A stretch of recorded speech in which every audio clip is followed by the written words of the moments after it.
November 30న US secretary ఒక ఇంటర్వ్యూలో మాట్లాడినటువంటి మాటలు. అంటే హెచ్-1బీని న్యూ అప్రోచ్ చేయబోతున్నారు అన్నట్లు. దీనికి సంబంధించింది. చాలా కూడా కొన్ని నాకు తెలిసిన ఒపీనియన్స్ కావచ్చు. లేకపోతే అసలు ఎలా ఉండబోతది అనేసి ఈ వీడియోలో అయితే షేర్ చేద్దాం అనుకుంటున్నాను. సో, ఇంకెవరైనా మొదటిసారి మన ఛానెల్‌ని చూస్తున్నట్లయితే తప్పకుండా సబ్స్క్రైబ్ చేసుకోండి. వీడియోకైతే లైక్ చేయండి. ఎవరికైనా యూజ్ అవుతది అనుకుంటే షేర్ చేయండి. సో, మీరు లైక్ చేయడం వల్ల కొంచెం ఎక్కువ మందికి రీచ్ అయ్యే ఛాన్సెస్ ఉంటాయి. సో, సబ్స్క్రైబ్ చేసుకుంటే మనకు కూడా 1,00,000 సబ్స్క్రైబర్స్ త్వరలో అవ్వాలి అని అనుకుంటున్నాను. సో, తప్పకుండా సబ్స్క్రైబ్ అయితే చేసుకోండి ఎవరైతే కొత్తగా చూస్తున్నారో వాళ్ళు. దీనికంటే ముందు ఫాక్స్ ఇంటర్వ్యూలో ఆల్రెడీ ట్రంప్ మాట్లాడినటువంటి మాటలు మీతో అయితే షేర్ చేశాను. ఎవరైతే స్టిల్ ఉన్నటువంటి ఎంప్లాయీస్ తప్పకుండా కావాలి హెచ్-1బీ వాళ్ళు యూఎస్ఏకి అని చెప్పి. దాని మీద చాలా మందికి కోపంగా ఉన్నారు. ఏంటి హెచ్-1బీలు యూఎస్ఏకి స్కిల్డ్ లేదు అనడం, టాలెంట్ లేదు అని అనడం కరెక్ట్ కాదు అని చెప్పేసి. దానిని బేస్ చేసుకొని వాళ్ళు ట్వీట్ కూడా పెట్టారు. లేదు హెచ్-1బీ అన్నది ఎప్పుడు కూడా యూఎస్ ఎంప్లాయీస్‌కి మద్దతుగా ఉంటది అని చెప్పేసి. సో, ఇంకా అలానే రీసెంట్‌గా సెక్రటరీ స్టాట్ బెసెంట్ అతను కూడా ఏం మాట్లాడారు I think the president's vision here is to bring in overseas workers where these jobs went. Who have skills. Who have the skills, 3, 5, 7 years to train the U.S. workers. Then they can go home, the U.S. workers fully take over. బయట నుంచి యూఎస్ఏకి ఎంప్లాయీస్‌ని తీసుకొచ్చుకోవాలి. వాళ్ళని 3 ఇయర్సా, లేకపోతే 5 ఇయర్సా, లేకపోతే 7 ఇయర్సా అలా ఉంచుకొని వాళ్ళ యొక్క నాలెడ్జ్ అనేది ఎవరైతే యూఎస్ పీపుల్ ఉంటారో వాళ్ళకైతే షేర్ చేయాలి అన్నట్లుగా తనైతే ఎక్స్‌ప్రెస్ చేశారు. దానిని బేస్ చేసుకొని తను ఒక ఎగ్జాంపుల్ కూడా చెప్పారు. Do you understand the concern that people have? Hey, an American could have that job. Why you give it to a guy from India or But an American can't have that job. So it's specific skills. Because we haven't built ships in the U.S. for years. We haven't built semiconductors. So this idea of overseas partners coming in, teaching American workers, then returning home, that's a home run. Last time Trump ఎట్లా అయితే ఒక example చెప్పారు వేరే country నుంచి ఒక factory అలాంటిది పెట్టినప్పుడు వాళ్ళని డిపోర్ట్ చేయడం వలన చాలా వరకు ఇబ్బంది అవుతది కదా! ఎందుకంటే వాళ్ళ యొక్క నాలెడ్జ్ షేర్ అవ్వదు కదా అని చెప్పేసి. సేమ్ ఇతను కూడా అలాంటిది ఒకటి షేర్ చేశారు. సో, ఇంకా ట్రంప్ లాగానే అతను కూడా కొన్ని ఎగ్జాంపుల్స్ అయితే షేర్ చేశారు. యూఎస్ఏలో షిప్ బిల్డ్ చేయాలి అంటే కూడా ఎంప్లాయీస్ కావాలి. వేరే కంట్రీస్ నుంచి. అలాగే ఏదైనా సెమీ కండక్టర్స్ అందులోపల కూడా యూఎస్ఏలో ఉన్న వాళ్ళకి అంత ఎక్స్‌పీరియన్స్ లేదు. సో, వీటన్నిటికి కూడా వేరే కంట్రీ నుంచి ఉన్న వాళ్ళు ఇక్కడికి వచ్చేసి వీళ్ళకి బాగా నాలెడ్జ్ తెప్పించి వీళ్ళని బాగా ట్రైన్ చేసి వెళ్ళిపోతారు. సో, అందువలన వేరే కంట్రీస్ నుంచి హెచ్-1బీ వాళ్ళు రావాలి.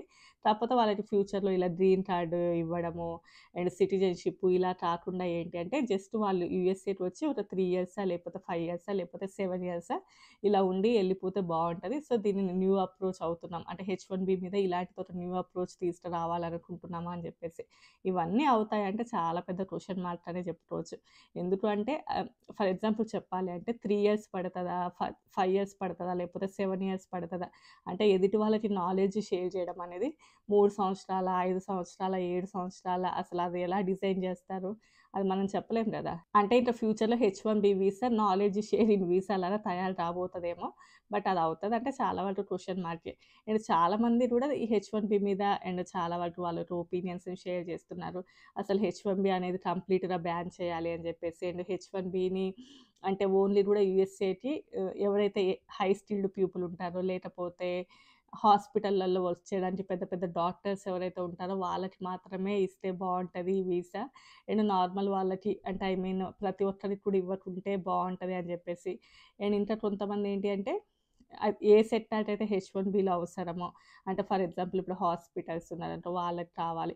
సో, ఇలా తప్పకుండా ఏ సెక్టార్‌కి అయితే అవసరమో వాళ్ళకి ఎక్కువ మందిని కేటాయించి ఇప్పుడు నార్మల్‌గా ఇప్పుడు ఫర్ ఎగ్జాంపుల్ ఐటీకి కానియండి వాటికి ఏదైనా అంత అవసరం లేదు వాళ్ళకి హెచ్-1బీలను తగ్గించాలి అని చెప్పి కూడా చూస్తున్నారు అని.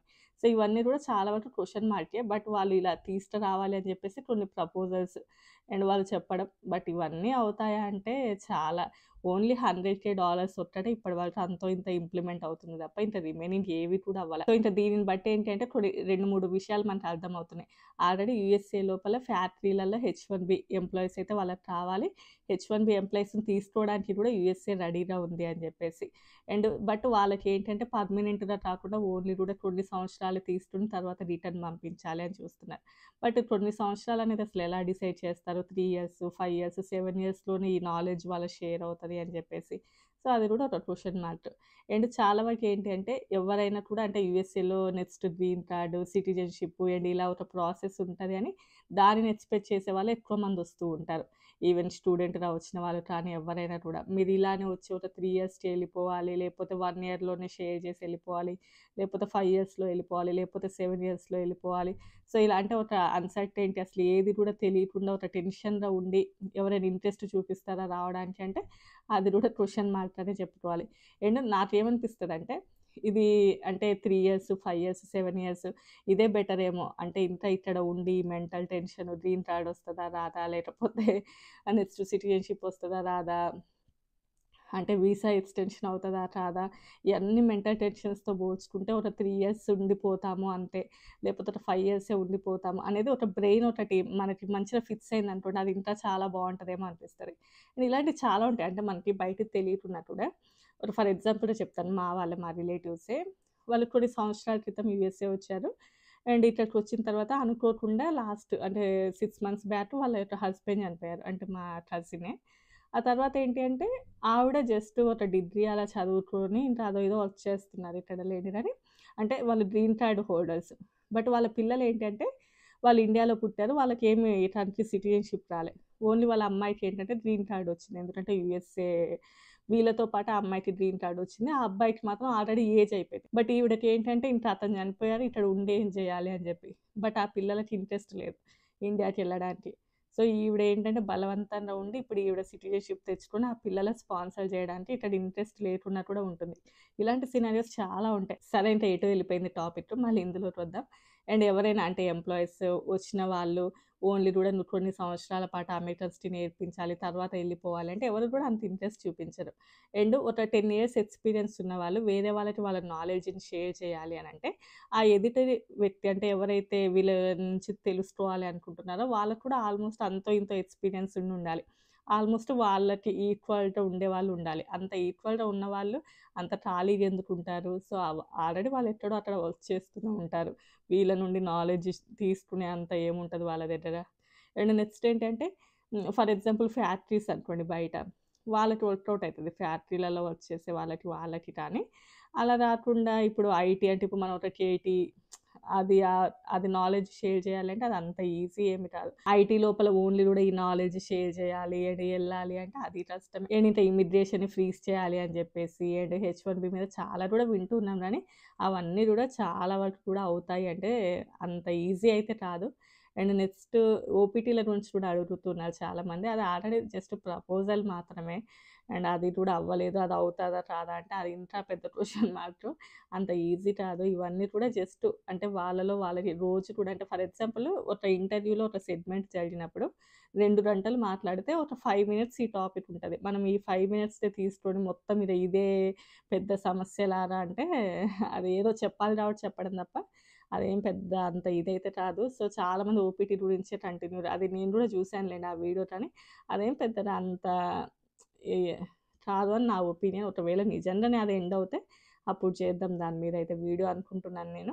లేదు మీకు ఇంట్రెస్ట్ ఉంది తప్పకుండా చెప్పండి అసలు ఏం జరిగిందో అంటే తప్పకుండా చేస్తాను. సో, ఇంతే అండి. ఈ వీడియో నచ్చితే లైక్ చేయండి, షేర్ చేయండి, సబ్స్క్రైబ్ చేసుకోండి. Bye bye.